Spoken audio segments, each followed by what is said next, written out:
Hello everybody, Tim Norris here, aka GreyElephant, and welcome to a quick review by GreyElephant Gaming. Now today we're going to be talking about the newest expansion for Marvel Legendary, Secret Wars Volume 1. And I say Volume 1 because there will be a second volume released later this year. Now, if you haven't yet, I strongly suggest you check out our live play, and that's going to give you a great feel on how this expansion plays out in real time, because I'll be playing with all the new heroes, the new villains, and the henchmen, and the masterminds. It'll be all new content. Now, this is a big expansion. This is like Dark City big. Now, Dark City, to me, is the reigning king of expansions for Marvel Legendary. And now that this one's come out, has it the new kid on the block has knocked off the old one? I don't know about that. I still think Dark City's probably still the best expansion that you could possibly get for Marvel Legendary. But I'm getting a little bit ahead of myself. Let's talk about what we have in this box first. We have 14 new heroes. We have some new ones like Doctor Strange and Black Panther, whom just so happen to be a couple of my favorites. And then we have some old returning favorites like Wolverine. We have a new version of Spider-Man, a new version of Iron Man, Bruce Jenner Thor. We could be playing as villains now with Thanos, and I believe Proxima Midnight is a villain. She looks awful villainous to me. I noticed it's interesting that we're not seeing a continuality or continuity, in my opinion, with some of the keywords. I don't know why some heroes in some older expansions came out with these new keywords, but the new heroes just don't seem to have these keywords anymore, such as like wall crawler, versatile, or focus. I'd like to see a return of some of these keywords on these newer heroes. These newer heroes feel extremely powerful. For instance, the new Spider-Man, the ultimate version of Spider-Man, is extremely powerful. This card alone has generated 20 attack points for me in a single hand. I mean, to me, if he'd have had wall crawl, I definitely would have said he was OP, but I still feel like he's probably OP even the way he is. If these new heroes, though, are so strong and they're becoming so versatile in what you could do with them, that the older version of the heroes that came in the regular base set are really beginning to feel like they're obsolete, that they're just not almost playable anymore. I mean, let's face it, like the old version of Cyclops and stuff, I mean, compared to these new cards, no, I almost feel like we need new versions of some of the base set cards to catch up to where we are now in Marvel Legendary.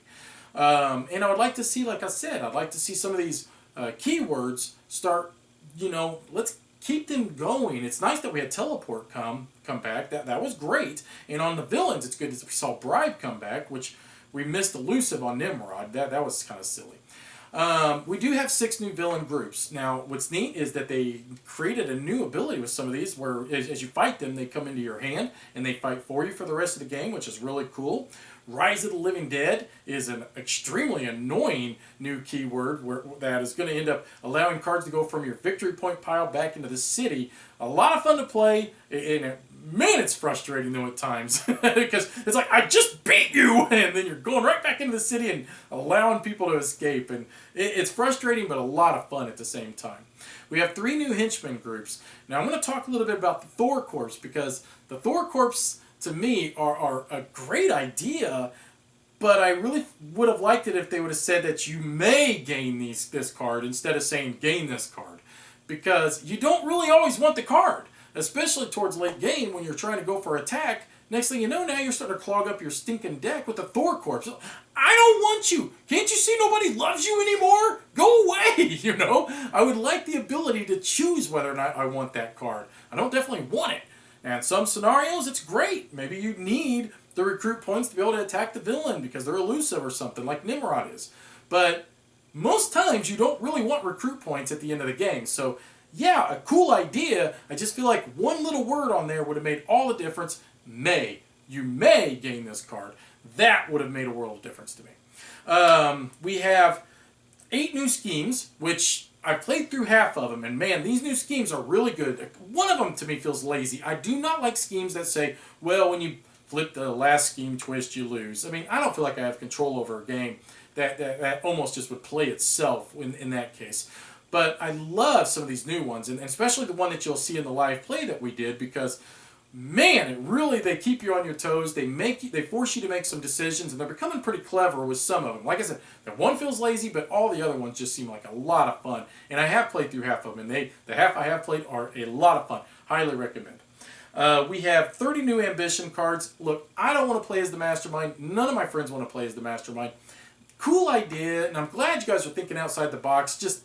It just isn't necessary. Nobody wants to play as the mastermind. We want to play as the heroes. So, I don't know. Maybe try to do something else with this, but as it stands, the ability to play as the mastermind just is not appealing enough for anybody to really want to mess with. We have sidekick cards. Finally, an answer for the stupid Maria Hill. We have sidekick cards. We could purchase those, and you combine those with the new Spider-Man cards.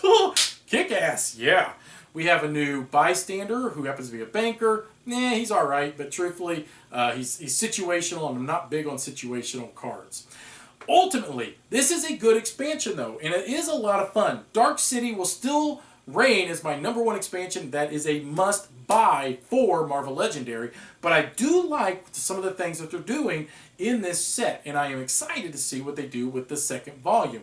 The ability now that we're playing with villains in this, yeah, it kind of makes like the villains Legendary feel a little obsolete, but at the same time, it is a cool concept, and I do like it an awful lot. You're going to end up wanting to do research on what the Secret Wars are and some of these new heroes that you've never heard of. And I do like that. Come to find out, Secret Wars, these dimensions all colliding. Really neat plot.